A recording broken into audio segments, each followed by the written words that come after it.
بسم اللہ الرحمن الرحیم۔ امیر المومنین آج جو ہے نا جو خطبہ بیان کر رہے ہیں وہ ہے کفر کے بارے میں۔ پہلے ایمان کے بارے میں بات چلتی رہی ہے، اب کفر کے بارے میں ہے۔ فرمایا کفر کے بھی 4 ستون ہیں۔ کفر 4 ستونوں پر قائم ہے۔ نمبر 1، حد سے بڑی ہوئی کاوش، جھگڑالو پن، کجروی اور اختلاف۔ یہ 4 چیزیں ہیں۔ تو جو بے جا تعمق کو کاوش کرتا ہے وہ حق کی طرف رجوع نہیں کرتا۔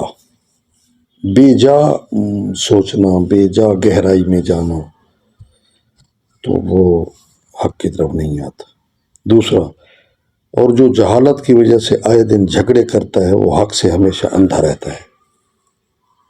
ہاں جی، لیکن زیادہ جھگڑے کرنا یہ حق سے دوری کی علامت ہے۔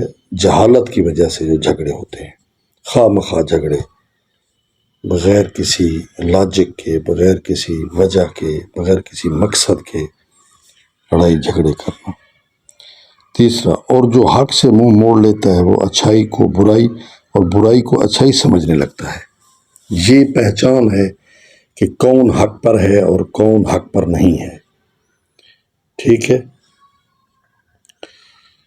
تو اگر کوئی کہے کہ یہ بندہ حق سے منہ موڑ چکا ہے تو دیکھنا پڑے گا کہ کیا وہ اچھائی کو برائی سمجھتا ہے اور برائی کو اچھائی سمجھتا ہے۔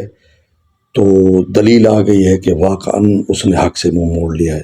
اگر یہ دلیل نہیں ہے تو پھر اس نے حق سے منہ نہیں موڑا ہے، اور گمراہی کے نشے میں مدہوش پڑا رہتا ہے۔ اور جو حق کی خلاف ورزی کرتا ہے اس کے راستے بہت دشوار یعنی مشکل ہو جاتے ہیں، اور اس کے معاملات سخت پیچیدہ ہو جاتے ہیں۔ یہ بھی ایک علامت ہے کہ جو شخص حق کی خلاف ورزی کر رہا ہے تو دیکھیں پرکھیں کہ اگر اس کے راستے دشوار ہو رہے ہیں، مشکل ہو رہے ہیں، اور اس کے معاملات زندگی جو ہے وہ پیچیدہ سے پیچیدہ ہوتے جا رہے ہیں، ٹھیک ہے، اور اس کے لیے کوئی بچ نکلنے کی راہ بھی سامنے نہیں آتی، بلکہ اس کی راہیں، چھٹکارے کی راہیں تنگ ہوتی جا رہی ہیں اس کے لیے۔ ٹھیک ہے نا جی، جس طرح اللہ تعالیٰ فرماتا ہے وَمَنْ أَعْرَضَ عَنْ ذِكْرِي فَإِنَّ لَهُ مَعِيشَةً ضَنْكًا، کہ جو میرے ذکر سے منہ موڑ لیتا ہے تو میں اس کی زندگی کو تنگ کر دیتا ہوں، اس کی معیشت کو تنگ کر دیتا ہوں۔ ٹھیک ہے، تو یہ میرے خیال میں اتنا کفر کے بارے میں کافی ہے۔ یہ 4 قسمیں اس کی بیان کی۔